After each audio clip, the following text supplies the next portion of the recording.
Yep. It ain't kicked in yet. My X gene ain't kicked in yet, but it will. I promise y'all. YouTube, Glow Yard Gang podcast listeners all over the globe, God. Welcome to a brand spanking new episode of Cuz We Geek. We got encourage you to stay tuned, y'all. You already know.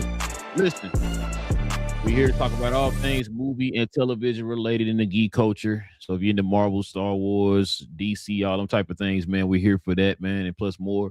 So hit that subscribe button. Join us here every Tuesday evening and Saturday morning. And also, too, if y'all could do us a favor and hit them likes for us, too. That'd be much appreciated as well. That helps out the channel in more ways than you know. Shout out to the folks who subscribed to the channel here recently. We appreciate that, too.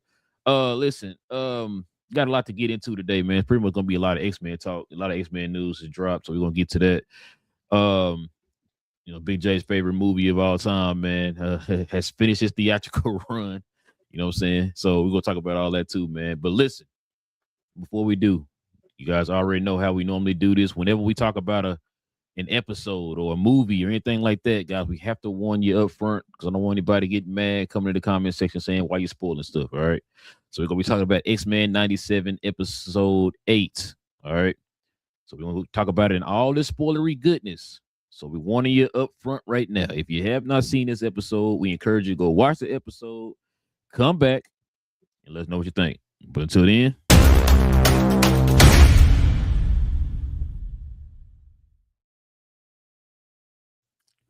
spoilers. Spoilers. Yes, sir. Listen, you have been warned. All right. So, X-Men 97 episode 8 released on Wednesday, y'all. We are almost to the home stretch, y'all. We are almost there. Last episode comes on Wednesdays. We'll talk about that next week. Get y'all's thoughts on it, man. We normally give our thoughts, have our general discussion, and we give our Kaioken rating of what we thought of the episode. Big J, let's start off with you, man. What you think so far, man? What you thought about this episode 8 of X-Men 97? Talking about the dead man's hand. Yeah, that one. You know what I'm saying? It was interesting, you know. Are you being nice? Well, no, I like the way they brought, it's interesting they brought Remy back. You know, that's my boy, the Raging Cajun. Took a little day trip to New Orleans, you know what I'm saying? And although they ain't get no beignets, they ain't stopped at the Cafe Du Monde. I didn't know what they was talking about. Ain't nobody got no jambalaya. So did you even go to New Orleans? What's the point? You know what I'm saying? No Mardi Gras bees, nothing, man. What's going on? That's what I'm saying. You know, they could have showed the Mardi Gras, like, show me something, sister. You know what I'm saying? But anyway, what I think they should do, no, like what they did though, the fact that I don't think we were surprised that Apocalypse was inside of Remy. Because Apocalypse wasn't just dead. He just gave up his body to take on Remy's body after he brought it back to then, find a new host. Because I don't think Remy would be a permanent host. I don't think he's strong enough to be a permanent host for him. I think it was just a conduit for him to find another host. That's why he wanted. That's why he wants Cable. Yeah. I thought I kept thinking initially that's why he was trying to get the that piece from the external so he could maybe put that in his new host, not in Rogue. Because once again, I don't think Rogue is strong enough. I mean, Rogue can absorb powers, but I don't think she's strong enough inherently. But I think maybe if he put that immortal to make Cable immortal and then absorb, put it in his body, then I can see him doing that. But so that might have been the Remy part, with his love for Rogue, trying to do that so they could be together forever. But once again, we'll see. Or do you think that was actually Apocalypse? Remember they had a little bonding moment back in ancient Egypt. Yeah, I think about how she was in love and she ain't had nothing to go back to, and she was like, I hope you can find love one day and all that. So maybe that could be it too. But like I said, overall it's a good show. I mean, the fact that Cable turned on him, I didn't like that. And I know Cable's supposed to be Cable, but the fact he was like, I'm just gonna take this opportunity to kill and lie to everybody and then kill him, even though his parents were trying to stop him. I'm like, dude, like, what is he doing? I'm like, if everybody's saying, I know he thinks it's his destiny to kill because that's what he was told. But I'm like, you ain't got to kill him to kill Apocalypse. I didn't think that was cool. I didn't think he had to re-kill Remy to kill Apocalypse. So I don't know. Other than that, I liked it though. It was a good episode. What y'all think, Beer? Well, I had to take the title "Dead Man's Hand," and I was like, where did that come from, right? And it's about some guy had a pretty good, decent hand, and he got popped before he even played the hand. Hence the dead man's hand. So I was like, well, does that have anything to do with like the episode? And and I was like, well, Rue is literally doing that. She's literally, touching a dead person, and then she's using what she had about her natural ability to feel and to absorb and things like that. So she's seeing the person that she wants to see, and it's all good. Like her hand is good, like what's in front of her is good, but it turns out it's a dead person, right? So it's like, what I'm saying, she's getting teased. So when I was like, okay, when you have that at the very beginning and then you flip it to the end part where it's though he's actually come back and she's the one to pull him back. I thought that was pretty, like, where did that come from? But it did fit everything. Like, okay, she's the one to pull him out of whatever he was in. Pretty much brought him back to life. So you can add that to the skill set. But I thought that was cool. I like the arc that's happening here with Nightcrawler. What I mean by art, it's not necessarily a character art. It was just, if Nightcrawler isn't on his passive, righteous, religious mindset, this is the Nightcrawler that you could get, and this Nightcrawler can take out a whole X-Men team, and that was extremely impressive. Like that, wow. And I think the best part was when they just took it to like first person and they switched. Yeah, I like that too. Yeah, I like that too. Different characters getting smacked up in a sense, and I thought that was just, I thought that was definitely like the visual high of the show, and I think shout out to Jubilee. Jubilee even had like a little, like she's not the same Jubilee as we used to know, and I'm liking the new Jubilee. I like the fact that she had the cable training, so now that she can probably defend herself way more than what she used to do. I like the fact that season one showed her power skill set or what they could be. When she was in the video world or whatever. Like I thought, I'd say cool. Now in this particular episode, her emotional side, 'cause I think she was talking to Rogue and she was dropping some gems to Rogue, and I was just like, oh, she's maturing. She's not the kid anymore. She's a full-fledged adult. And I was like, that's pretty cool. So and she was the one to stop Nightcrawler too. It was her with fireworks or whatever. So it's just a very, very good character work in the episode. I still feel that rush feeling, and I think that's the problem. I still feel like it's rushed, and I think that's like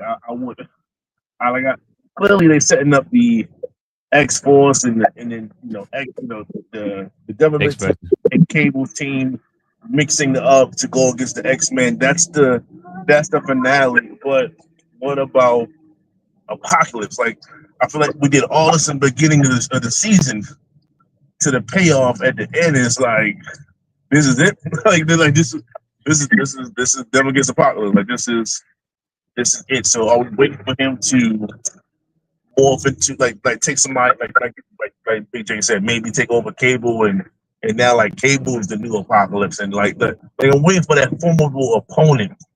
And I think that we got teased at the very beginning of the show, and I was like, we need to have an ending on that, and I don't know if we're going to end the way we should. So I'm very cautious of the season finale. I'll say that, but good, definitely good to great episode. What you got, Cuz? Yeah, that episode was fun. They watching Nightcrawler give hands and feet to everybody. Them switching over to the POV of it. You had some of them that only took one hit. You had several that took the two-piece. You had Cable and having to take, what was it, about 3 or 4, and Morph took like 4 or 5 just because of what he changed into. It was just fun. That was so fun to watch. I've seen it all over social media, and then the rewatch as well. Fun episode just with that alone. Also seeing what Remy was able to do when he came back was a crazy watch as well. From Rogue being able to touch him being able to stun her, uh, and able to control his ex and her people, being able to control Nightcrawler as well. So it just shows like once he had that power, like he was off and running. But just overall, I can see what BA's talking about when it comes to being rushed. But definitely, it would be nice if we had closer to 20 episodes to where they could slow it down. Per season, be able to slow it down just to slow walk it so it wouldn't have that feel to it. And I think it would still be able to maintain the fun, the great fight scenes as well. But yeah, that 10-second montage of just Nightcrawler walking through everybody was just great TV. Just all around great TV. What you got, bro? Well, I'm glad everybody loved the episode, bro. It was okay to me. Listen, bro, I I think when I asked y'all in the last episode what y'all overall thoughts of the whole entire season, bro, I think it kind of culminated for me in this one episode. I kind of feel like what you were saying there a minute ago, BA. I think that it's starting to kind of come to a slow crawl towards the end of the season, and it's not like in a good way. You know what I mean? It's just like I think I talked about it on the last episode. We talked about the last episode of X-Men 97. I talked about the fact that everything felt like a cliffhanger. Everything felt connected. The whole entire season felt connected as one cohesive story. This one right here kind of feels disjointed, like Big J said before. And it's just like, for me, bro, with this, what we were led to believe with Gambit coming back, we thinking like, yo, this is gonna be massive. This is gonna be like a lot of emotion tied to it. Like, you're really gonna feel the emotion. I think that we didn't feel the emotion. Maybe one of the reasons why we didn't feel the emotion, kind of like what y'all was saying, it felt a little rushed. And it's like, okay, let's Herbert hit these points. We hit these points in the show, then we're done. We got it. And it's like, bro, y'all not giving these episodes, these stories, these connections, or anything time to breathe. And it feels like it's rushing through everything. It feels like it's like paint by the numbers or whatever when it comes to this season, I should say. So I think we felt a little bit of that rush as far as like the impact, the first 4 episodes of the season, and everything else was just like, hey, here you go, we're giving y'all something. It's like, well, damn, what we're supposed to do with this episode? That's what it kind of felt like. This is probably, for me, I mean, a lot of the elements inside the episode is something that was pretty cool to see or whatever. But overall, I'm just like, okay, now if this don't stick the landing for me in the next episode, right? I'm gonna have to.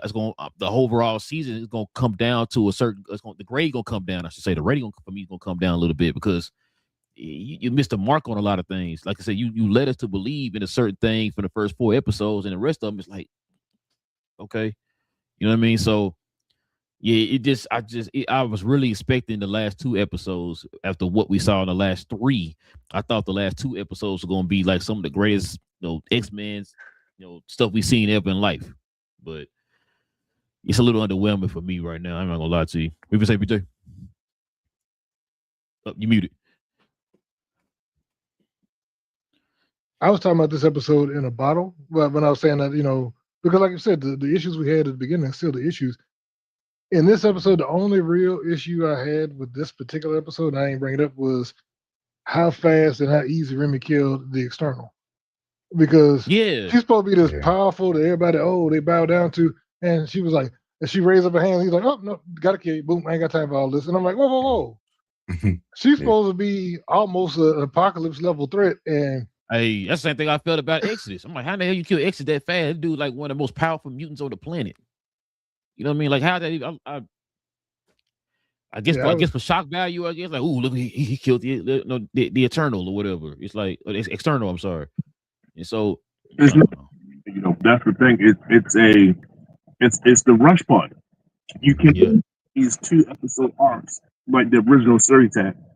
The original series, it took 2, maybe 3 episodes to kill the bad guy. In a sense, right? Or to conquer what you needed to conquer. In a sense, like they got to do it within 25 minutes. Every big bad that should have a 2 to 3 episode arc, they smashing them in with less than 2 minutes. And So, that's been the whole season. nah, you 1,000,000% right. Because when you said that, BA, you know what I was thinking of? So you telling me Bastion, I mean, he's powerful, but Bastion is more powerful than Exodus?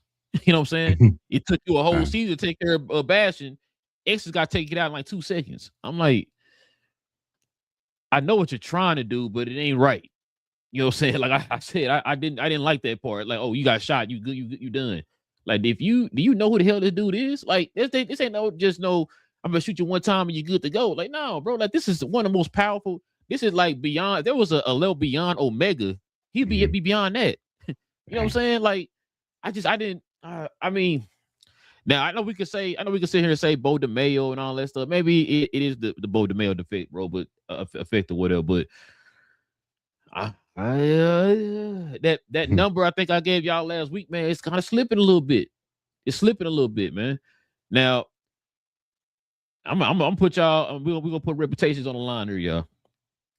Are they going to stick the landing for this show? I'm talking to you, BJ. They're gonna stick the landing? No. Okay. They're not, because they're already showing, like I said, it's been a disjointed season. So I don't think they're gonna tie everything up. Is BA talking? Yes, can I ask a question, please? Okay. Yeah, go ahead. I want Big J to get into it. What does for this show? What does stick the landing mean? That's a good question. I can't even just say tie everything up, because you can tie everything up in 25 minutes. We've seen them do that. I guess it's the way they tie it up, I guess. So Big J, when you're talking and you're answering that question, keep that in mind.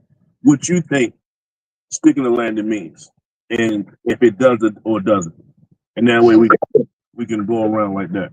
Yeah. So to me, I'm thinking about, like I said, not necessarily tying up everything, because you want to have something to go into the next season, and because they've already greenlit season 3, so you want something to be able to go and 4. So you want there to be a continuing narrative. But like I said, as you even mentioned, they speed rush all of the ones that should be big bad type threats. So, and I think it's for we got to get this all done in 25 minutes, and instead of, we can't have a story arc from 1 to 1. So that's my big problem. I think if they didn't try and do that, then they'd be okay. But like I said, you can let stories breathe and take a little time and go over it. But that's been my problem.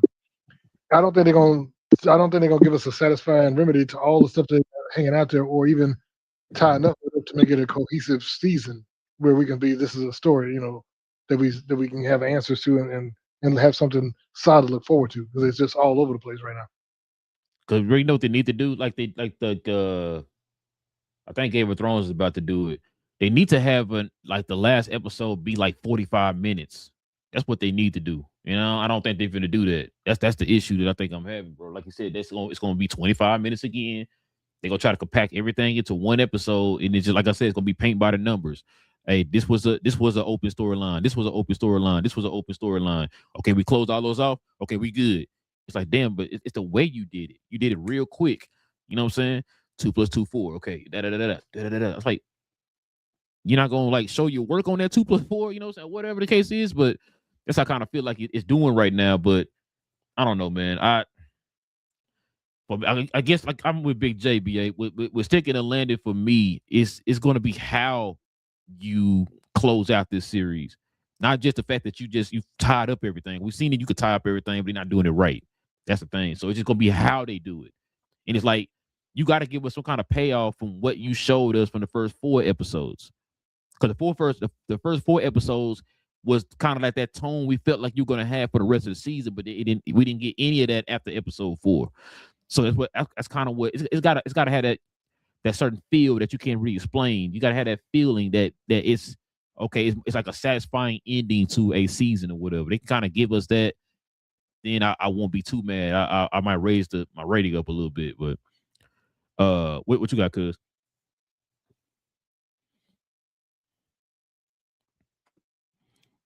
I don't think it'll stick the landing. I think it'll probably be like a fun episode, have fun moments in it. Kind of like this one had with Nightcrawler. But overall, yeah, I think it'll end up being a dip again, just from what BA's been saying since episode 1. The pace of it's been too fast, but you just said they won't take the time to extend the episodes out. I'll tell you, if they would just go back to the old model and have more episodes, I think it would for sure help it. But at the pace, the content that they have going in it, how fast they're allowing to the ability to walk through some of the big bads. Yeah, it's the recipe isn't looking good at this point for them to be able to stick the landing. Like I don't mind them doing the the 9 episodes or whatever it is, 10 episodes or whatever they decide to do. I just if make it similar to what you did with the first season, where that whole entire season is a cohesive story. Make the whole entire season a story. Don't have individual stories within there because it don't flow correctly. And like I said, then it feels more rushed when you do that. So I'd rather them do it that way. But do you think they're gonna take the landing, OBA? I think it's going to give some type of conclusion to the beginning of the season. I feel like the first couple episodes was like we all sports fans here. In football you have like the first 15 scripted plays. You know what I mean? And then whatever happens in the game happens in the game. That's definitely how this season has been going. Like the first scripted joint, when the first arc was like, okay, that could have been darn near like 8 episodes right there. You know what I mean? Oh, every last one of them could have been 2 episodes. But with that being said, if we the payoff is he gets what he wants, and he wanted Cable. Apocalypse gets Cable. I think that pays off. That pays off. Season 1, because season 1 was loosely based off of Cable as well. He has to transform and then let Cable be the main bad guy headed into the next season.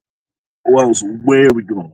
You know what I mean? So I think that's the payoff for me. I think they stick the landing if you have the new X plus the X Force X. They together. They're going against the X-Men.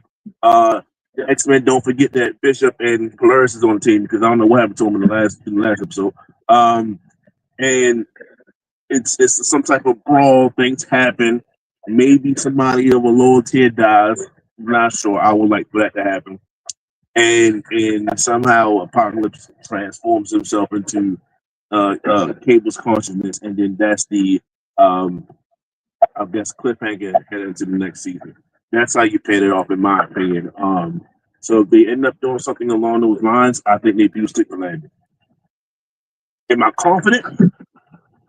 I am not confident. I am not confident whatsoever. I also feel like this season so far. Do we know that Beau DeMille, is this the last writing credits he's going to get?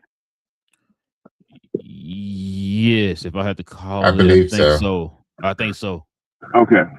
So he probably had a script of the whole season. And and then maybe with his eyes, things get explained more, things are differently done. So now you have a pretty much a new team. And it's going to be their work going into the next season. So, I don't think this choppiness is going to last until next season. I think this is over. You're still trying to and it's like, where did he go for this? Why did he highlight this?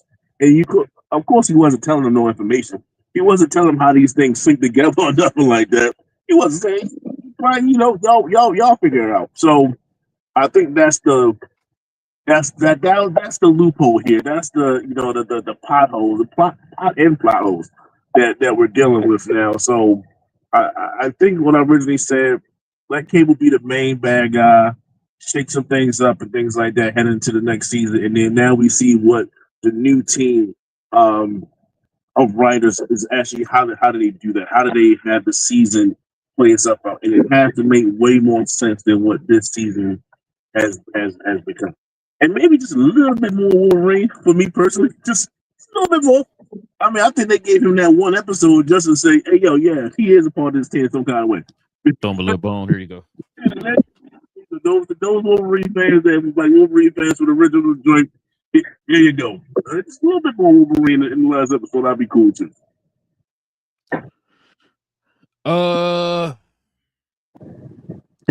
I don't know how they're gonna end this season as far as because, like you said, they gotta have some kind of cliffhanger to lead into the next season, like they did the first season or whatever. So I do agree, BA, you're right.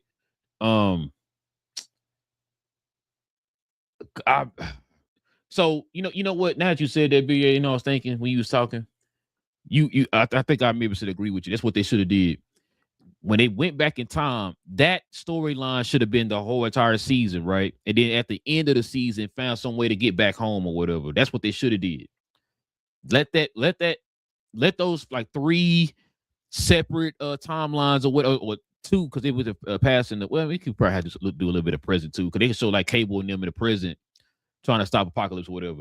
So they could have did those 3 different timelines and let Apocalypse be like the story or whatever. And then, like I said, at the end, they could have found a way to kind of bring it all together or whatever to try to stop Apocalypse leading to season 3. So I mean, percent. I maybe that's what it is, BA.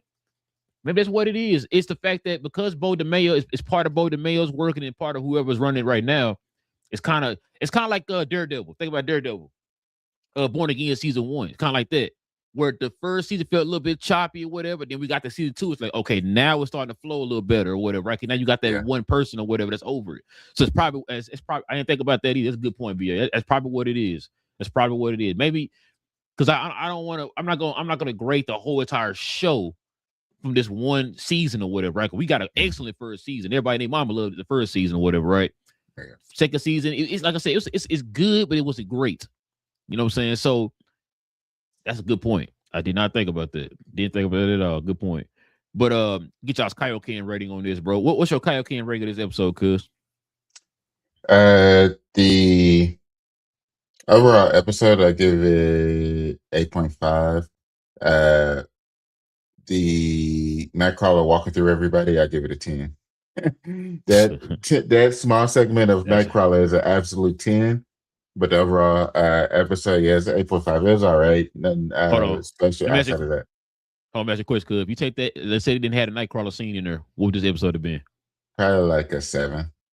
Yeah, I figured you were gonna say that. I figured that Nightcrawler was up for you, boy. I figured that. Like a 7, to be honest. That Nightcrawler moment was like I said it last week. That Nightcrawler. I said last week that Nightcrawler was one of my favorite X-Men. And then they come out with this episode of like it showed why he's one of my favorite of just because what he could do. But yeah, I give it it would be a 7 without that sequence. What you got, BA? Yeah, man. I said good. It's just an 8. It's just an 8. Like I said, it was good. It was rewatchable because of Nightcrawler. And like I said, I like that. Excuse me. That sounds like an 8.5 for me. You know, I like Rogue in this episode. I liked clearly I like Gambit, and more so, like I said, I highlighted Jubilee for a reason. So there's a lot of pluses for me to go over the fact that it was kind of sped through, and like you said, like you got big bads getting beat in like 20 seconds or whatever. So. Yeah, I'm gonna go 8.3. 8.3. Final answer 8.3. There we go. Big J, what you got? Oh no, he'll be back here in a second. Bro, I'm gonna go with your original answer, BA. I'm gonna go with 8. So for me, this might be my lowest rated episode out of the show so far this season. This gotta be probably my lowest rated, like an 8. Like I said, very kind of underwhelming a little bit in my opinion. It's just. It had certain moments or whatever, because like you said, the Nightcrawler fight, the Nightcrawler fight, because I don't know, I felt a little underwhelming with Gambit. I'm thinking when they said Gambit coming back, I'm thinking it's gonna be earth shattering or whatever, right? It was like okay, it was okay. It was done, bro. It was done. Yeah, it was. And the way they were like teasing too, like he coming back and all that. I'm thinking like, oh man, remember I told y'all too on the last show. I said, hey y'all, Gambit coming back. It's about to get real. Yeah. Get to the episode. That's why I'm ranking it a little low too, because I hyped it up. You know what I'm saying? I hyped it up. You did. Expectations. I think another thing is I forgot to say this. Like this is an episode ago. There was some type of confrontation between Apocalypse and Gambit, right? Mhm. Or did just Gambit get brought back and Apocalypse just kind of laid down and just like why didn't we see that process? Mhm. You know the consciousness swap or whatever. Why didn't Yeah. we see that? I don't like that. I Yeah, feel like that would have been something worth watching. not pivotal, but a huge part of the show that clearly is paying off, or not paying off, but they're highlighting it in the second to last episode. Which, if he jumps into Cable, like that's another thing. Like why didn't we see that? And I think that bothers me too. Yeah, man, this season is I apologize, Joe. Now I'm frustrated. It's visibly showing that I think we all feeling bits and pieces of frustrations with the show because it could be a lot better. It's right there to be better, and because of not episodes, it's not. Because dang, you know what? Now as you said 9 BA, it's crazy because you took an episode off. Remember, we had 10 in the first season. Mhm. You took an episode off. Not only you rushing the episode, but you took away an episode. Yeah. Which had me originally believing like, oh, they got this sucker. Like, this is, you know what I mean? Like, this is they got it all under control, on lock. It's gonna be perfect. Da da da. And then we got what we got. You know what I mean? So, like I said, I think the reason why I feel the way I feel because I'm the one that hyped it up, thinking like, because it kept. Matter of fact, it teased it for 2 episodes. Remember they had the first episode when Cable and them, no, yeah, when Cable and them found Apocalypse. Yeah. The second one was when they what was the other one? I think it was 2 teases leading to the Gambit or whatever. But It was when he it was when he first let's arrived get started. there. Yeah, he said, yeah, let's get started or whatever. Mhm. Apocalypse like, let's get started. They showed they get ready to do the process. Then the second tease was when Cable and them found him. Yeah. So like I said, those 2 teases, I'm thinking like, oh, it's about to get real in episode 8. Exactly. And then that's what we got. Yeah. It's like bare minimum for real, bro. So I'm just like, yo, I'm like, man, come on, y'all. If y'all don't stick to landing, this gonna show. Well, with TV shows, I've learned this, bro. That you only really get one chance, bro. Mm-hmm. If you get like, especially if you had like a very good episode, like Game of Thrones, for example. Folks love Game of Thrones until like that last season. Oh right? my god! And Yeah. Now it was goated until then. Yeah. So everybody loved X-Men 97. Man, I brag my wife about this all the time. I think I just realized I haven't been bragging to her about any of these episodes like that, other than the first 4 episodes. Since the first 4 episodes, I haven't been bragging like that because it's like, you know, it's an episode. Matter of fact, she asked me the other day about this episode. Like, was it good? It was okay. You know what I mean? Like this season, I'm not afraid to admit that this season is missing the mark. Yeah, it's missing the mark. So I don't know, bro. I just it's just frustrating me because I really wanted this season. I wanted them to have like the greatest show of all time, bro. That's what I really wanted. You know what I'm saying? You get one good season and you don't get the other, man. But like you said, it might be like what you said. It might end up being like Daredevil. Season 1 was great. It was fluid. It was one person. Season 2. Season 2 was great. Season 1 was the one that was choppy. No, I know that, but I'm just saying like that's what. That's what it's going to end up being with X-Men. It's 1 great, 2 choppy, 2 people, and then 3 will end up being just one person running it. The idea, so it will flow much better. So I think that's what's going to be the pace of it, or hoping for the pace of it. Cause matter of fact, bro, that's probably why they went ahead and greenlit 3 and 4. Mm-hmm. Cause they probably were like, you know what, we kind of messed up on 2, whatever.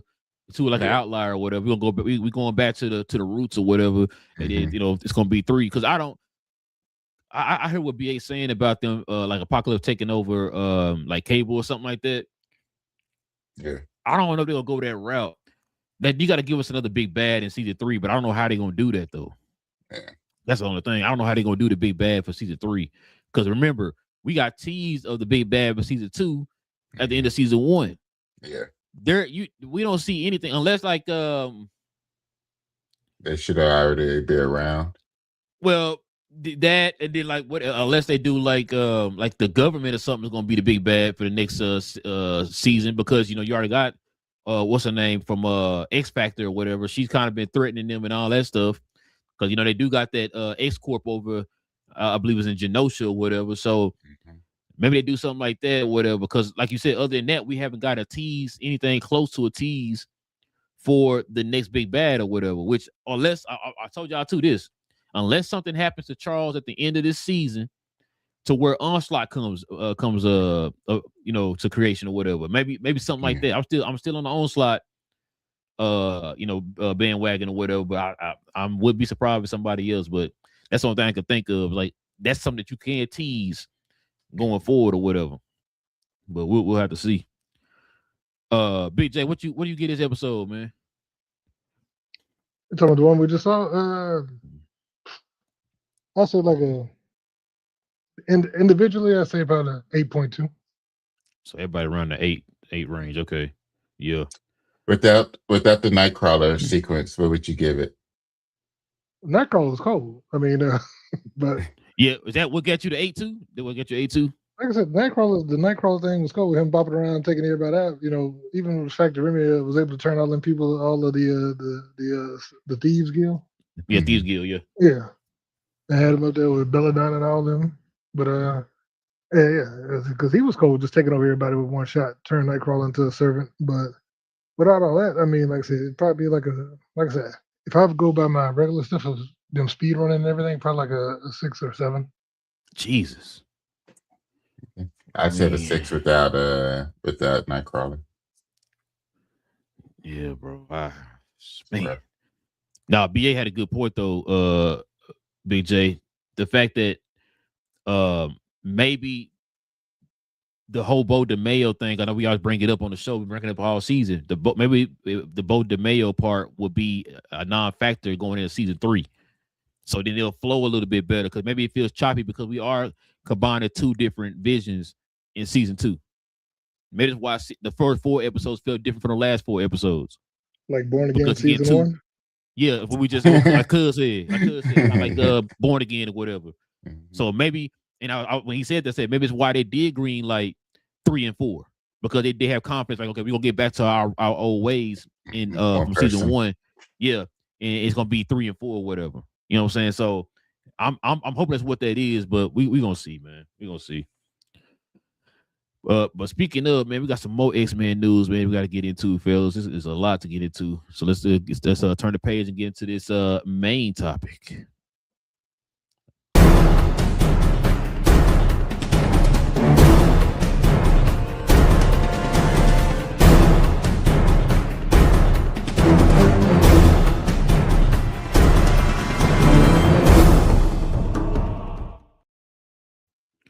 Well, we definitely got some X-Men news. So check it out, y'all. Kit Connor, sound like a made-up name, has officially been cast as Cyclops in the MCU. So we now got our Jean Grey, our Cyclops, and our Emma Frost that's been confirmed.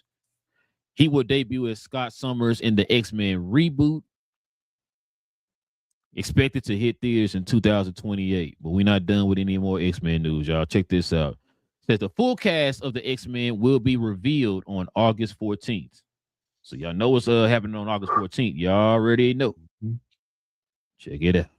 It will be announced during their D23 panel next weekend, fellas.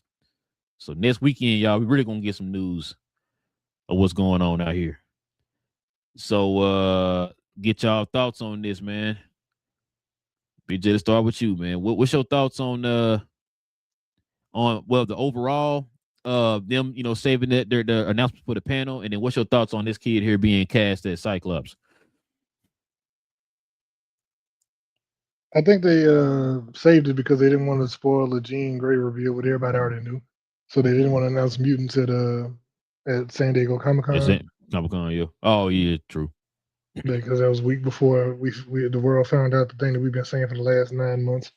But other than that, I mean, for those who thought maybe it was Chakra or Cthulhu or whoever else they was throwing out, Typhoid Mary, Typhoid Mary. What was the character's name from Spider-Man's Amazing Friends?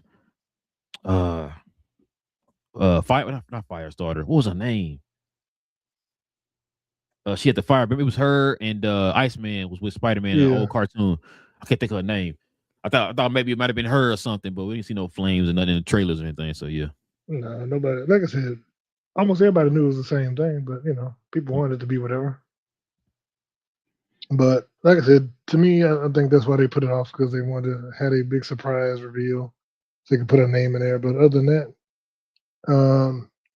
I mean, he looks fine. He looks like he could be a Scott. I mean, I was watching John Campea, I think, and somebody was like, because they didn't know him, they were like, they went and Googled him to see what he looked like, and of course they popped up pictures of him. Yeah. The shirtless picture of him ripped, and I'm like, okay, he looked like he ripped, so he could put on a superhero outfit. But other than that, I am kind of tired of us having, like I said before, like, why we can't find American superheroes. I mean, and not to be all that like that, but he's British. He's British, just like Samara Weaving. She's Australian. We can't find American people. We can't find American people. I mean, say the same, the only American so far. If they cast BA's girlfriend as Storm, then we have a shot at redeeming ourselves. But other than that, you don't think they're gonna cast her? I've heard it 3 places now. BA, you might be the most rightest man of all time. BA. Hey, it's the rumors are strong. BA, they strong like the Force. And she's young too, so she fits in. She fits into the age range. She's in the 20s. Yep. So, well, that's a good American pick, right? You know what I'm saying? We just got to get more American blood up in there. Nothing wrong with it, but it's a little bit more. But at the end of the day, I'm not even familiar with the guy. Kid Connor, like it's definitely sound like a comic book name. Yeah. It's just I think he did a movie with homeboy that played Wiccan. Yeah. So it's like, all right. Like I said, he's about 6'1". I said that's good. That's good. That's a good height. To play Cyclops, he needs to be. I think I like a taller version of Cyclops. The James Bond. I didn't like. I didn't like his. Yeah. I pictured Cyclops to be like a certain height. Very Captain American-esque. So hopefully he need to put on some muscle. And he needs to just put a little bass in his voice. He don't need to put on no muscle. Yeah, he got the muscle, BA. He already muscled up, dude. Yeah, he already muscled up. I gotta see him there. He looks like the thin side of muscle. You know what I'm saying? Lean. Nah, at 22, he got some muscle on for 22. All right, I thought he might need to bulk up a little bit, but all right, I'll take your word for it. Yeah, I guess. Hold on. You said the voice kind of light, BA. Yeah, I feel like his voice. What you think? God dang. I ain't heard him speak. Yeah, he'll speak. I hope that case was like, what we doing, Marvel? I'm Cyclops. Wait, what? It ain't that. But he's playing a leader. You know what I'm saying? So you got to be a certain, a certain breed to do that, or else it's not gonna be valuable. You know what I mean? So like I said, we'll see. And whenever it comes out, when they pull out cast, and that, then so be it at that time. Like I said, I get it, the whole gene. So how old is he? He's 22. 22. Ooh. I was hoping that he'd be like between Emma and Bro, I told y'all. Man, I don't think they're doing that route. They going that route, man. All right, I guess not. It is what it is, man. Let's just see the product. You know what I mean? I think that's where we at with it. It's gonna be nothing else but just like these are the people that. So let's see the fan casting. Let's let AI do what AI does, and then we start having some footage and some photos, and we can really talk then. So I think when they announce the forecast, I think that'd be the best part. It's just let's see who it is, and then let's let the internet do what the internet does. And then we can actually say, like, yeah, that's believable, that's not believable, so on and so forth. You know what's crazy, BA? My wife said the same thing you said. She kind of had that same thought you have.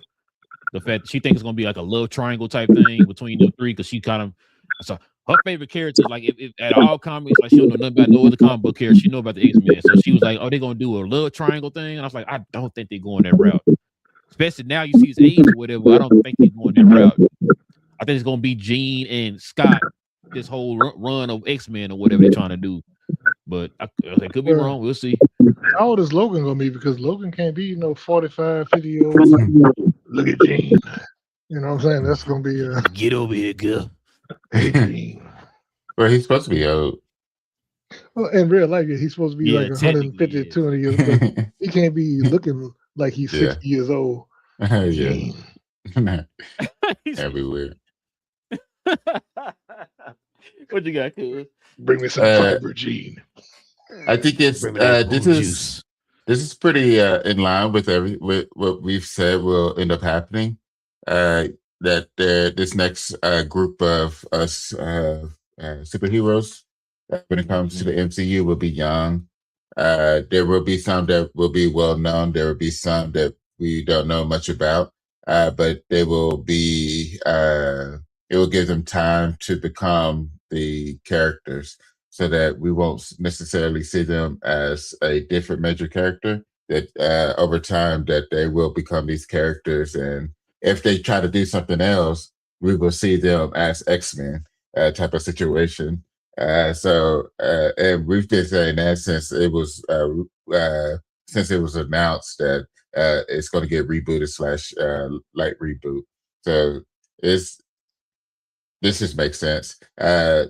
I'm in the same boat as y'all. I don't know much about the guy as far as I've seen him. I've seen like Warfare and some stuff, but I just don't remember him in it. But yeah, I'm glad it's starting to round together. So next week we should know who our Storm is. Since there's no way you're going to do a full X-Men announcement and not say who Storm is. So we should know who Storm is next week as well.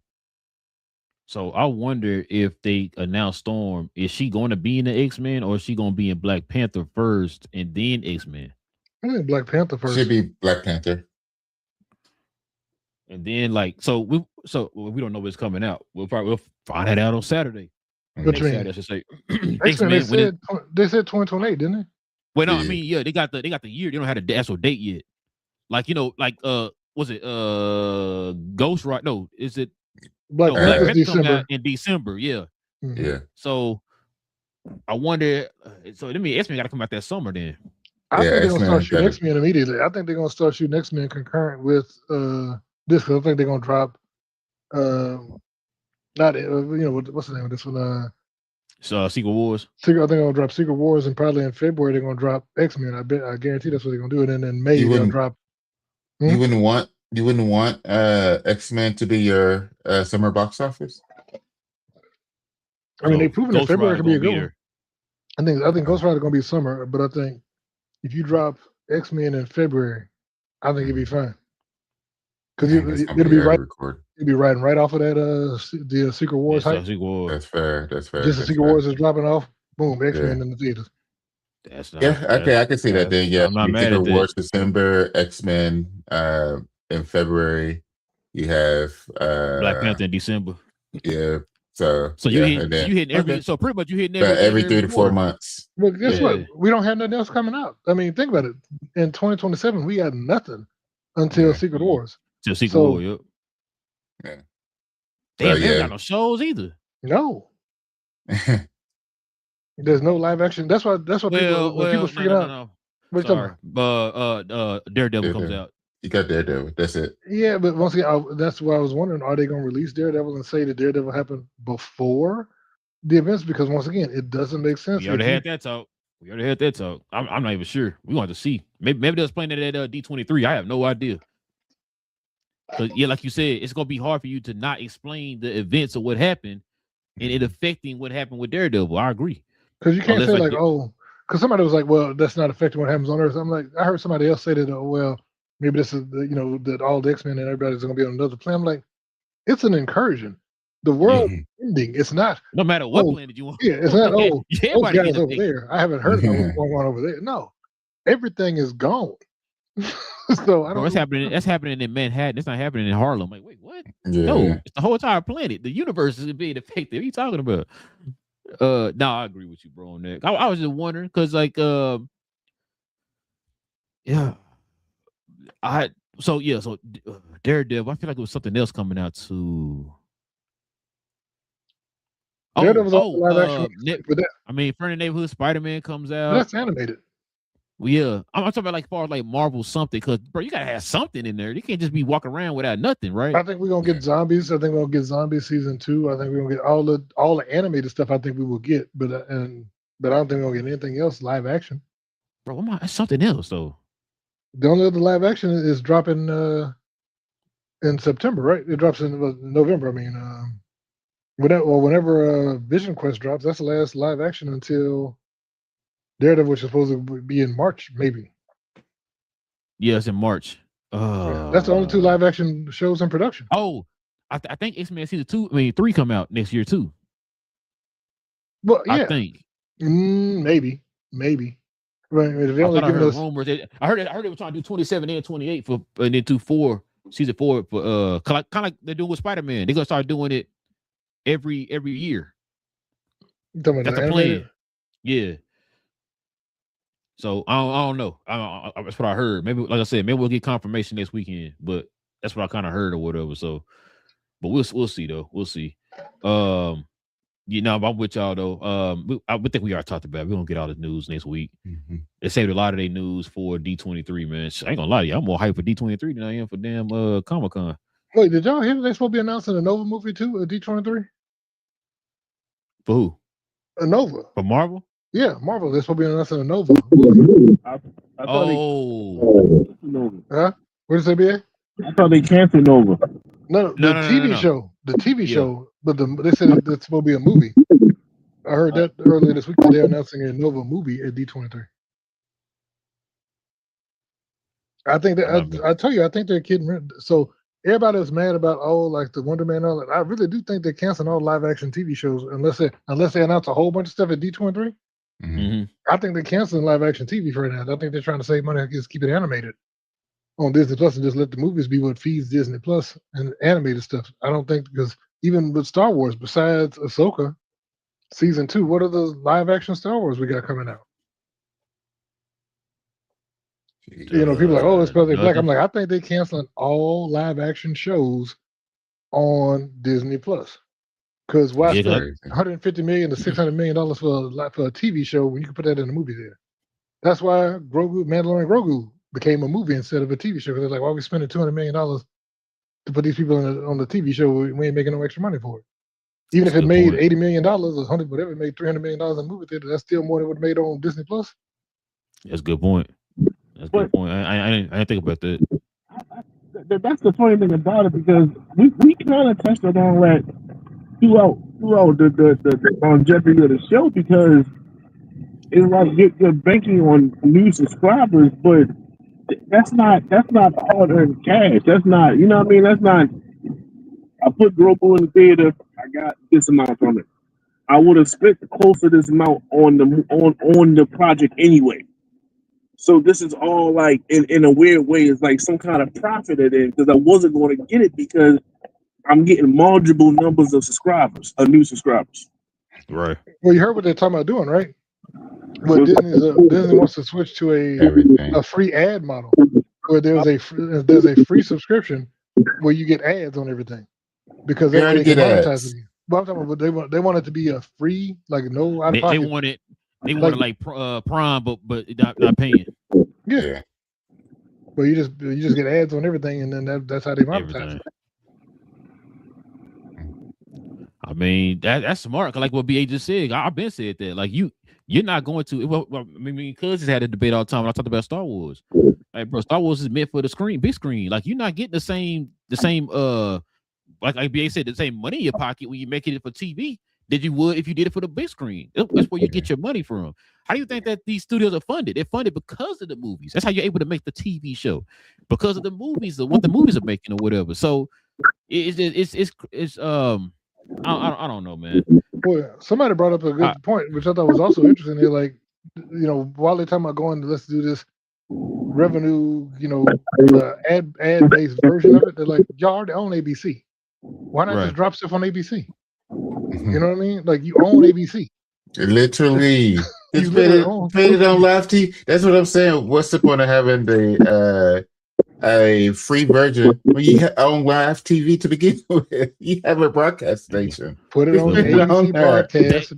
They guess what? Has ads on as commercials. Exactly. That's what I'm saying. You already have it. Wow. No, we got You to literally reinvent already the have wheel. ABC. No, Reinvent the wheel. Gotcha. Oh my God. We don't want to That do make utilize the sense. thing that we bought. Oh my God. You Hey, already They do the have opposite, it. cuz. They do the opposite. What you remember now? I have like on HBO. They'll show it on HBO, and then like the next day you can watch it on the app.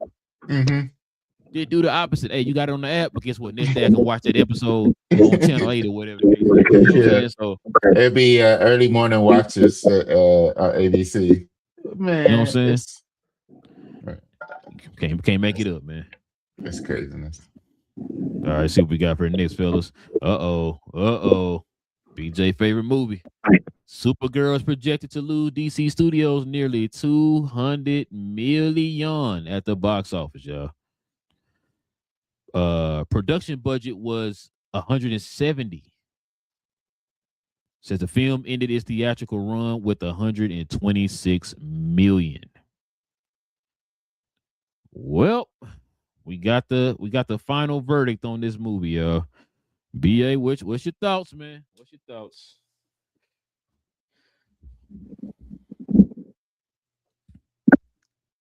Right idea, wrong order. Mm. Been the second one that I didn't. You didn't get enough traction from Superman yet to kind of bankroll that in. She's not the lead. What do they call the female? The heroine. She's not the hero. You know, she's a hero, no doubt. She's not one of them, and I think that was fairly known. So yeah, they missed the mark, and you just can't throw movies out there. Especially when the people didn't even understand the ending of the original part in the comics. So you got a lot of negativity around that movie. So it failed, and it should have failed. And you just pick up the pieces from there on. You focus on what you need to focus on. We've been yelling, especially Rel.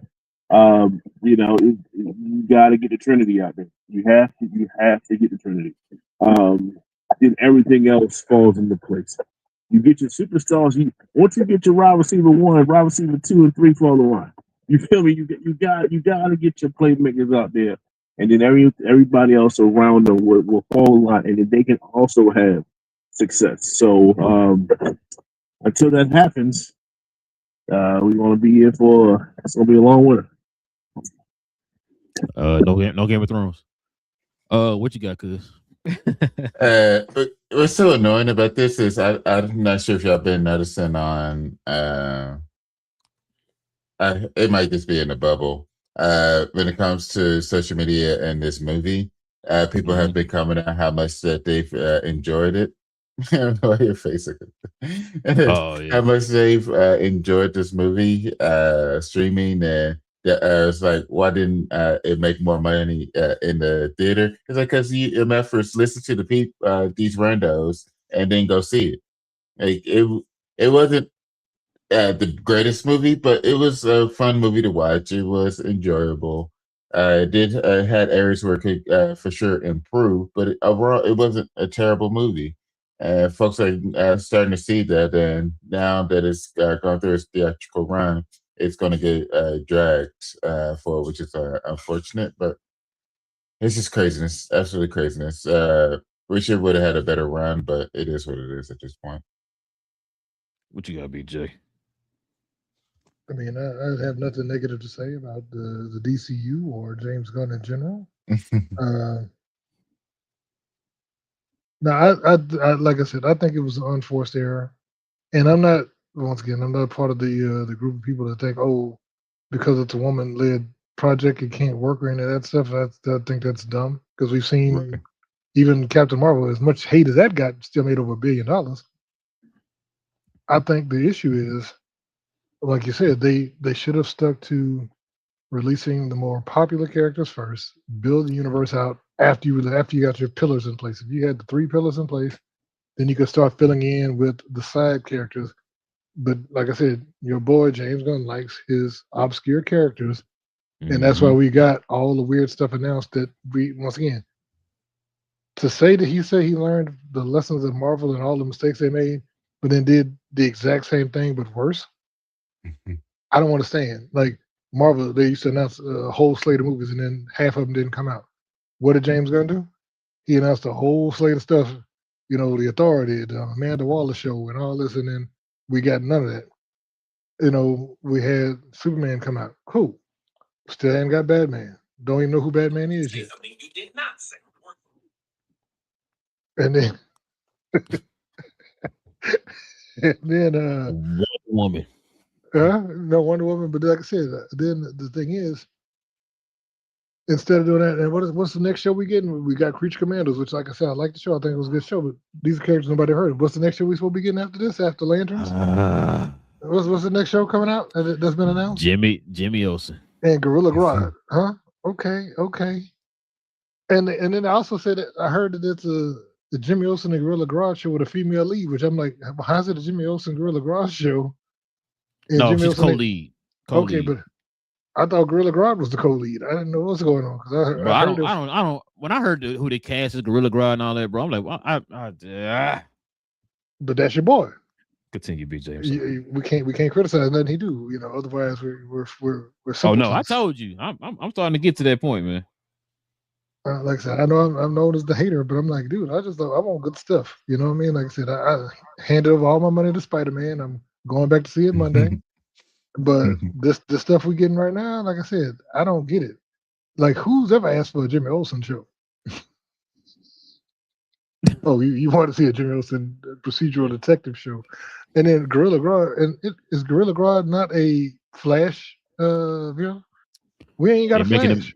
They making Gorilla Grodd to a joke, bro. That's what, like I said, that's why I don't understand what is his thought process right now. I think he want to burn it down before they fire him, in next year. Because I don't see what else he's got. Like, what else is he doing that makes any sense? No, I agree. Like I said, we talked about it. Talked about it ad nauseum. I'm trying to load this video up, man, so we can play it. I was gonna show y'all this video that Big J sent us earlier. This guy had some thoughts on it, but of course it's taking forever to load up. But yeah, nah, man.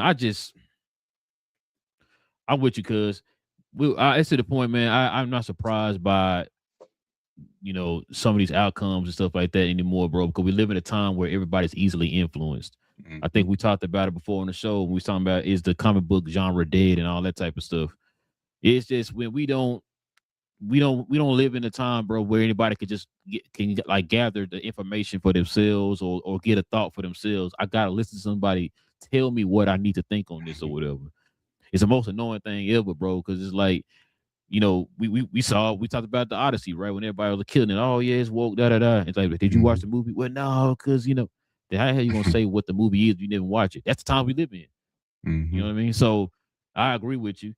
We had our gripes about the movie and all that type of stuff. It wasn't the worst movie of all time. Most folks trying to make it seem or whatever. Was it great? No. Was it bad? No. You know what I mean? Like it was an okay movie. You know what I mean? Like I said, we've said it before. It could have been better. It definitely could have been better. I hate this for this project, and I agree with you, Big J. My thing is,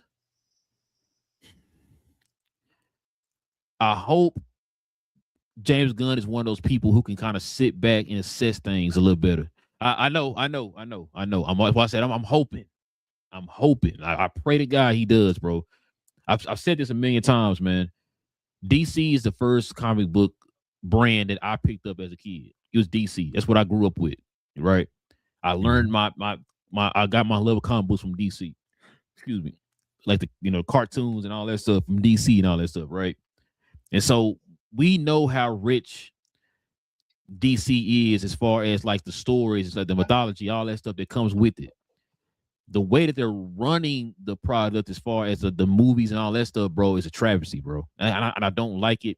because you got folks who don't know anything about the comic books, see this type of stuff and think like, oh, overall DC is bad when it's not. It's just the people who are running it are incompetent, don't know what they're doing.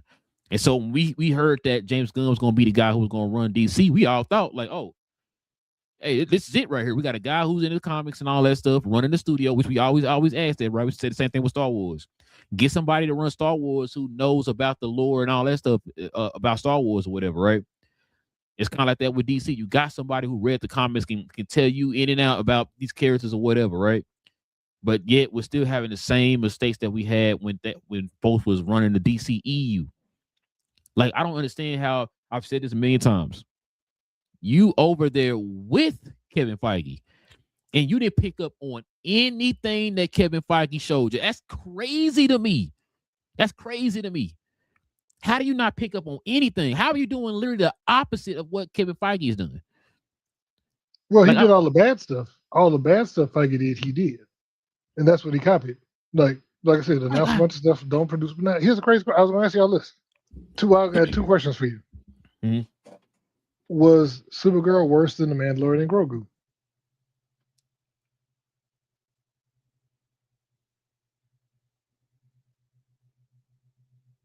No. I didn't think it was either. I also think this should have been a TV show. This would have been like if he would have did Woman of Tomorrow as a show where they went planet to planet, episodic, and took their time, it would have been far better. And I think they should have released Wonder Woman as a second project because I understand the Batman thing. You can't do Batman because you're waiting on Matt Reeves to do his Batman. Why not do Wonder Woman then? Yeah. And you could have made this a TV show. You might be right on that, but let me throw this out there too, Big J, because I was thinking about this too. You hold on, come on now, get BA back in there. Damn, I lost my train of thought now because you said something about the Supergirl. Oh no, I was gonna say maybe this would have been better if they didn't attempt to adapt it from a popular story. Maybe. Because I was sitting there thinking about that the other day when I was listening to, I think with John Kemp, talk about, this right here. And I was like, because it's easier for you to, which is why I don't understand how they messed this up. It's easier for you to adapt something that's already written than it is for you just come right off the dome with it. Like James Gunn came off the dome with Superman, right? That wasn't adapted from anything. It was his own story or whatever. This lady literally adapted your what you wrote was supposed to be adapted from something that's already made. So I was wondering, instead of you doing that, maybe it would have been a better direction if they would have just created something out the fly for Supergirl and then make it that way. Maybe that's probably what the issue was too. Or B, I got something to say. Go ahead, B. No, go. I want to hear what you got to say first. Once again, why not for your second project ever? Why not for your second movie ever? Why not get someone to write the script or adapt the script that has written a movie before? Not someone who's never written a movie that's ever been produced. Yeah, I understand she wrote a script that people liked before, but that was never made into a movie. And she's written a play before, but she's never written a movie. Why would you let the second movie released out of your DC universe go to someone who's never written a script for a movie? I 100% agree. And this is why when, you always joke about what he said about the Flash and stuff like that. This is why that comes back to mind for me. Because you said, oh, it's the greatest script I've ever read or whatever, when old girl gave you this script for this movie. And then we watch it. And the two main things that was wrong with this movie had nothing to do with the actors. I want people to understand that. The actors did good in the movie for what was given. It was the script and the direction. That was the issue for this movie. And so I'm with you, Big J. This is a part of the hands-on thing we talk about all the time with James Gunn, right? Like you either going to be a director or you're going to be a head of a studio. You just came out the gate. You know the reputation of the DC. Your job is to put this studio back on it's been prominence, right? And you didn't do that. You act like, oh, whatever, Supergirl, it'll be okay. It's time. it's tied to DC. It'll be fine. That's the same issue that we had for the last people who ran it. Like you said, you're trying to rebuild a brand. You to the point that you directed the very first movie out of DC in this universe because you wanted to make sure things went smoothly. Why didn't you do it for the second movie? I don't understand it. I really don't, bro. And I'm with you. Like I'm hoping, bro. I'm hoping. It don't look like there's any light in the end of the tunnel. I don't know if y'all read that. That's in y'all that somebody in the group sent it, I think. I think it was San Fran or somebody was saying that, like, hey, y'all, don't lose faith. We got this. It's gonna be good, I promise, and all that. I mean, what do we have to go off on? You ain't told us nothing. But go ahead, BA, my bad. No, you good. So I think this is where Supergirl failed at. And I'm not saying you guys are all right. So these are all true statements. I think where she failed at is, and it has nothing to do with the sex of the character. But did you feel at any moment when you came out of Supergirl like, yo, I don't mind it that, like, she's a BA. She, you know, she's a bad but you know, she, you know, like, she, like, yo, that was phenomenal what she just did, right? Did you feel a sense of championism in her? And I didn't. That fell so short. And I compare that to the first Wonder Woman, like the scenes in Wonder Woman, when she would on the battlefield and things of that nature. Like that was crazy. That was good work.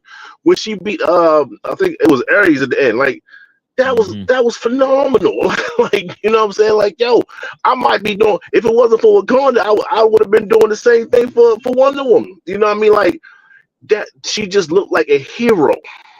And I think that's the problem, and that was the problem with Wonder Woman 84. Like she was on the ground, pretty much begging and pleading for the other dude to stop. That's not Wonder Woman. You know what I mean? Like that's not. I don't feel that's being heroic in a sense, right? And you know, and I feel like Supergirl it should have been more functions of, damn, like, yo, she's a real hero. Like, yo, Superman probably couldn't even do that. I didn't get none of that.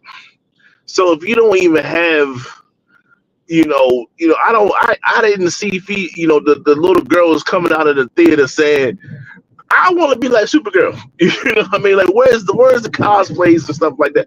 It didn't hit like that. And like you said, that's bad direction. That's bad all that. Like, and someone okayed all this. Someone read this script and said she's a hero at the end of the day, and it showed. It did. It fell right on his face, and that's why it got. I think that's a part of the reason why I got some of the flat that it got.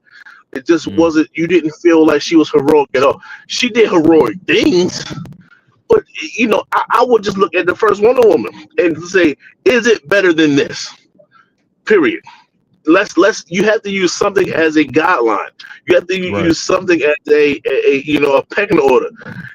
Did you come out the theater feeling like this when you first had the initial watch? No. Then we need to go back and do it again. We need to reshoot. We need to do all those things. They didn't do it, and here you go. All right, I got some to build on what you said. Like, you talk about Wonder Woman. Now, how do we get introduced to Wonder Woman in the DCEU? In BVS, right? Yes. Remember when she showed up in that battle scene, and everybody was like, because when she was holding on against Doomsday, she was holding on. She was heroic. Yep. And they was like, "Did you bring her? I thought she was with you." Because they was both like, "Who is this?" She up there doing it. They was tripping. She was, but like I said, that, and then even in Justice League when they had that scene with her against the dudes who was trying to blow up the bank full of the kids, right? That whole scene showed her once again as she was bad and competent as a warrior, and because they were shooting and she up there deflecting with the wristbands and all that, and all of it. They had her looking cool. It's like, but you act like you don't know how to make a movie and have someone look. And James Gunn has done this with Gamora, you know, and even Nebula. Both of them have had their scenes in movies in combat and stuff. So I'm like, you know how to do it. And if you hire a director that don't know how to do it, I understand that. But like I said, you need to make her look, give her a heroic thing. Like the stuff she did on the bus was cool. But like the last battle one, her with swinging the string around when she was beating him up, all that was not like that cool to fight. And then, like I said, she was the fact that she even struggled with Krim as a villain, like in the fist fight, made no sense to me. It was like, when did you get this dude have god level powers where he's given a Kryptonian? And that was on the yellow planet the first time I think they matched up. And she was struggling, and he up there catching tanks and stuff. And I'm like, this wasn't in the and I understand it didn't have to be, but he was never that level of a threat to where, you had to you needed multiple super people to take him out, because you had basically her and Lobo fighting. Lobo, yeah. You didn't need Lobo. She should have been able to take all them dudes out with one shot. That's why, BJ, I used to always say, I've been saying, they could say it too. It's like they tried their best to try to make her, y'all look, she's different from Superman.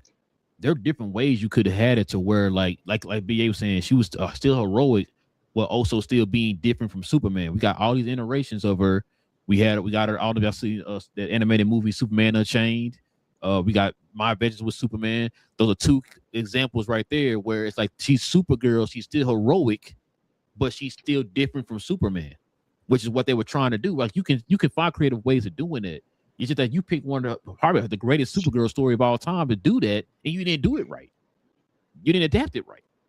So that's the thing that got me. It's like, bro, you could have went any other direction with Supergirl, still have her feel different, and her still be, like BBA said, still be heroic. We didn't get that. So we're gonna see in Man of Tomorrow how James Gunn directs it. So we'll see. But she's gonna be in that movie, so we'll see. But Cuz showed me this yesterday, man. We was at the movie, at the game yesterday, man. Y'all check this out. Last but not least, Warner Brothers Discovery. Ooh, sorry, Cuz. Warner Brothers Discovery confirmed first movie for Game of Thrones is Aegon's Conquest is expected after 2027, so probably getting it in like 2028 or so. So this is what they had to say. Warner Brothers Discovery confirms it will give Aegon's Conquest a theatrical release. The timeline currently puts it released beyond 2027, according to their 2027 slate presentation. So it will be written by Bo. I thought I was going to say Bo DeMayo. Bo, what's that? Williamon, writer for Andor and House of Cards. Yeah.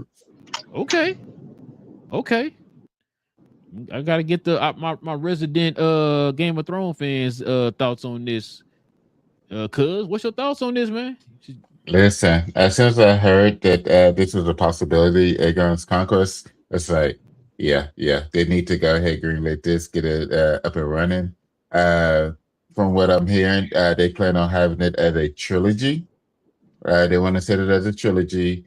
There's talks of they will have it open up with the fall of Valerian. So this is Wait, is this Egg? No, this is Aegon, the conquest. So this is what brought on. So this is where he conquers Westeros and bring them all under one kingdom. So it's the 7 kingdoms, and then you have. This is before House of Dragons.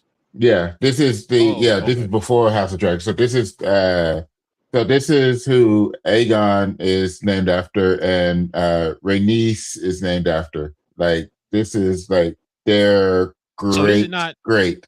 This is Viserys' great grandfather. So this is not Egg from no, before him. Yeah, before him. Yeah, it's before him. Okay. Yeah, this is so luckily I started listening to the audiobook. Like, yeah, this is the beginning of all this. Yeah. So it started at Valeria. Once it fell, you had the Targaryens, and then the Targaryens end up surviving from what happened there, and then Aegon with the dragons end up taking over. Basically, you'll see the fall of Harrenhal. You'll have Dorne standing up to him. Like they got this being a trilogy. I could tell you, it will be a money printing machine. It's just going to be a money printing machine.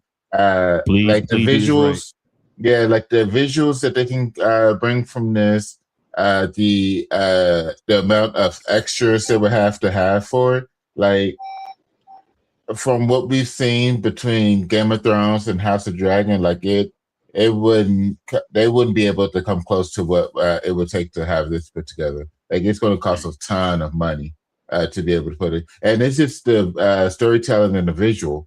That's why it's going to cost so much. Like for you to visually show what came from the book, you're going to have to spend good money to be able to do it right. And with it coming from Warner Brothers, I think they for sure are the best people to be able to do it at this point. What you got, BA? To go along with Will, because he's 100% correct. This is the reference points of all reference points. Mm-hmm. This is how how we got AD, after death, and BC. They have an AC. It's at Aegon's conquest. It's after the conquest.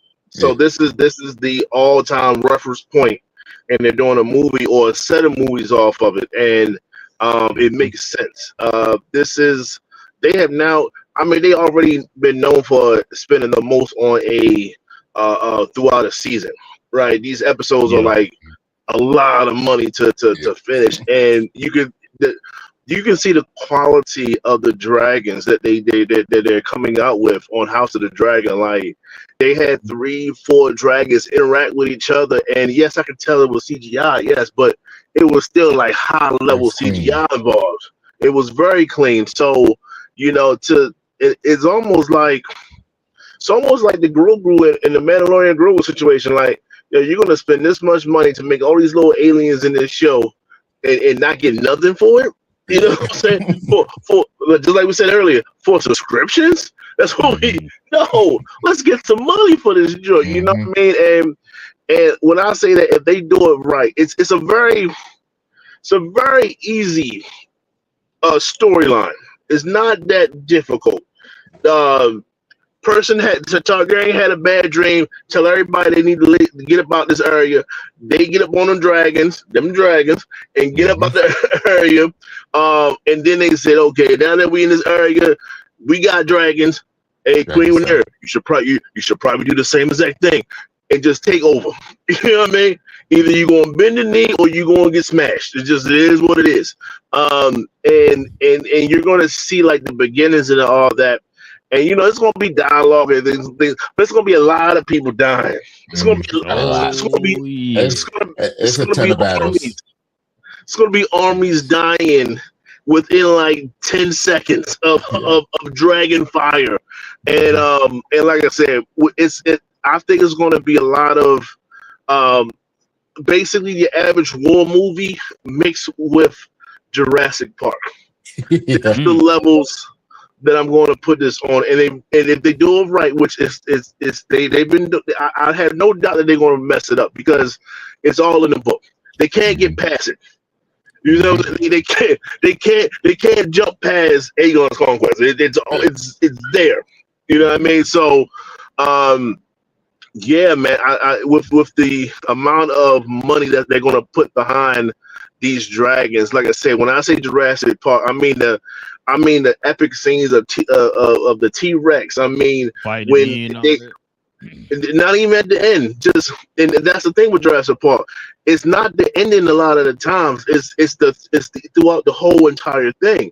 It's the initial T-Rex. It's the brontosauruses or whatever when they see the horizon and see these huge animals and stuff like that just grazing and stuff. It's the fear that a raptor is right here trying to get to a door and stuff like that. Yes, it's all of those things, and then they're going to put that with dragons, right? And it's going to, and I really think that they should have been did it. They went the HBO route, which is cool. I like the extended stories. I like the plotting and things like that. I have no problem with that. But for Aegon's conquest, it's going to be a lot of people that said no to him and his sisters and all that. And they said, okay, you're going to see what happens when you say no. It is very simple. And everything. So that's what it is. And it should be in the movie theater, and I can't wait for it. Bro, a couple things. One, this movie, if it's successful, it's gonna fund a whole lot more Game of Thrones shows. You already know, bro. Robert's Rebellion. Bro, yeah. That'd be next. Two, you know what though? This is what I kind of was thinking too. I kind of look at this the same game as same lane as like a Star Wars, right? As far as I know, we keep going further and further and further back. I'm interested to see what they could do moving forward. Now I know your boy didn't write nothing past Game of Thrones. I know that, but just to kind of they had a show runners and all that stuff, the creators over there to kind of get some ideas of what it could look like past Game of Thrones.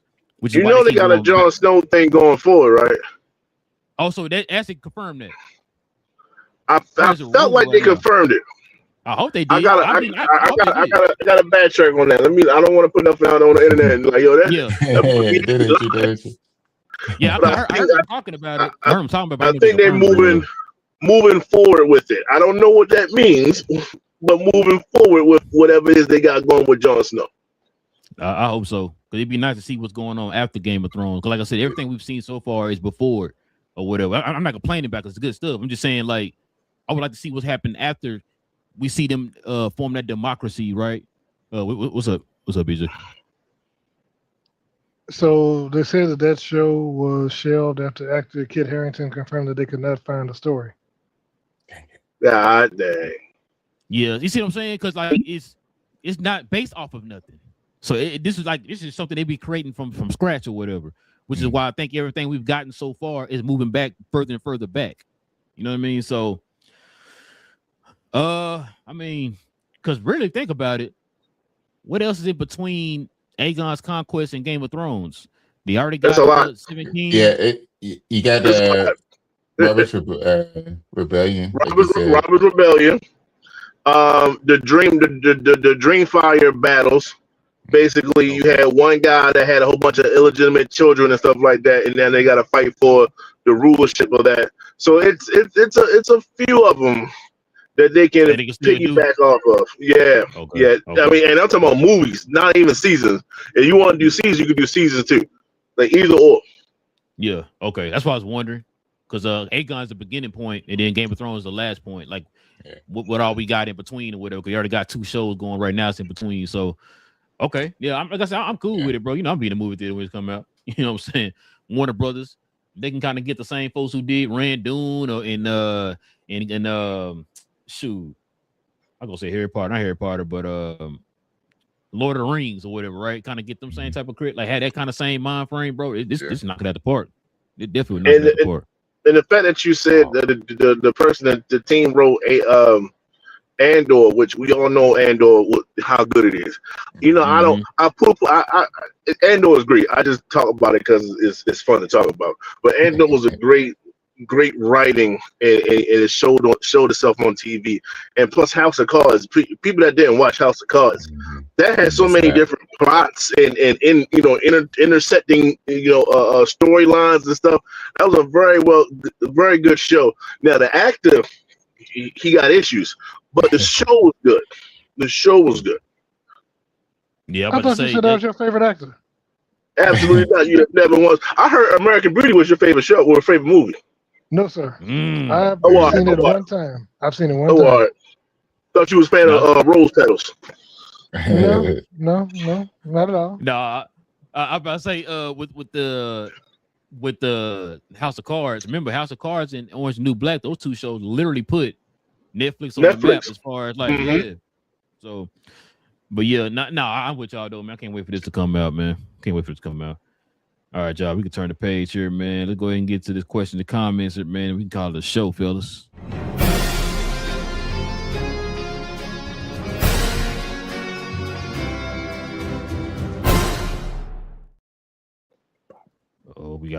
My bad. We got one comment in here. Shout out to Trish. He says, yo, what up, man? Welcome to the channel. If you new, man, hit that subscribe button. But yeah, man, listen. Before you outro, season 2, Great Crusader was much better than season 1. I'll say that. So? Yeah, So, yeah. Much What better. did you think of Joker? Was that more menacing, being a planner instead of just So the psycho? the crazy. So I knew they had to go a different direction because of what they made Riddler. Yeah, Right? yeah, They made Riddler kind of like Joker in a in bruh. a sense, yeah, right? yeah. So I was like, okay, but I wish they would have kind of dove into why he kept calling him brother, other than the obvious, we cut from the same cloth type of vibe. Like he kept calling him brother, and then Batman returned the favor by calling him brother as he got impaled in a sense, and he'll be back. But the reason why I Yes, said of it was course. better because I think they realized they had enough time to have multiple major villains. I know the first season had it too, but I'll finish. So the Riddler kind of carried the mid part, and then the Joker smashed it with the ending, and then you had the Gordons and stuff like that intersecting in between it. Cool, understood. The first season, I felt like they just carried that Harvey Dent plot line a little bit too long, and every episode was introduce this villain, Batman takes him down. Introduce this next villain, Batman takes him down, and it was just going like that. And then boom, then you have the Harvey Dent angle. I was like, they could have did more, you know what I mean? But it was like season one, so season two, I felt like they intersected more storylines to get from Thorn to Riddler to Joker. Like, okay, cool. It wasn't just one episode hit up and down throughout the whole thing. Selena Kyle got one episode in season one. Catwoman. Yeah. You know what I mean? That's what I was like, So I think season two did a lot better job of keeping that storyline going and That's just what it was. attaching different people to it. I like that a little bit better. That's what it was. That was the difference, BA, what you just said. Season 2 was one story, pretty much. The other one was kind of like, just pieces here and there. But the underlining story was Harvey Dent, which he kind of sprinkled him in throughout the season. And then at the end, it's like, oh, okay, he did this or whatever. So no, you're right. Yeah, but to be honest with you, I think the Riddler was a standout in that season. To be honest with you, like that dude, like it was to the point like, damn, you can't stop this dude or get him, because every time Batman would get close and then he get away or whatever. So then, matter of fact, were you satisfied with his ending? Satisfied, yes. Was that supposed to be? I'm not familiar. Is Rose from the comics? Yeah, she is. It's an older character from Batman's Okay. gallery or whatever. I would have much preferred the origins of Poison Ivy. That's why I thought she was at first, but yeah. Yeah, it was too set up for that. Then if it's Poison Ivy, it gives her enough cachet, I should say, to come back and really do the Poison Ivy thing, like in season 3. You know what I mean? And I was like, but he got. That's how gangsters get got. Like he got like he went out like he took people out. I'm not bad at that. He did. He really did. I don't know. It just felt like Batman kind of failed a lot more in this season than he did, in the previous season. I guess he's still learning or something. I guess I don't know. Yeah, what I need him to do is get a better suit. He keep walking around. I know it's based in the 1940s or whatever. I get that. The man needs some Teflon or something, because he walking around with the skin tight. I'm like, yo, you fighting criminals, dog. They trying to kill you. Like, I get season 1. Season 2, everybody gets an upgrade on armor. he didn't. So they need to do better with that. But no, it was good though. It was good. But yeah, man, listen. We definitely, like I said, we did appreciate y'all, man. Geeking out with your boys for another episode. We'll be back here on Tuesday. I guess on next episode, man. So John Kempier had 5 names that he could see playing Professor X. I don't know if y'all want to go over that, kind of give our thoughts on that. I don't think it's the shows that we watching, right? That's it. Because X-Men will come out till Wednesday. So House of the Dragons season finale. That's it. Yeah, that's it. So yeah, we can probably talk about that on Tuesday, y'all. But yeah, listen, if you're new, hit that subscribe button. If you are here watching the show, please do us a favor, hit that like button as well. We'll be back here on Tuesday. It's your boy Real, got Cuz in the building, got Big JBA, Cuz we geeked. We talk about all things in the geek culture involving movies and television, y'all. Swear the X gene gonna kick in one day. But it is what it is. We out, y'all.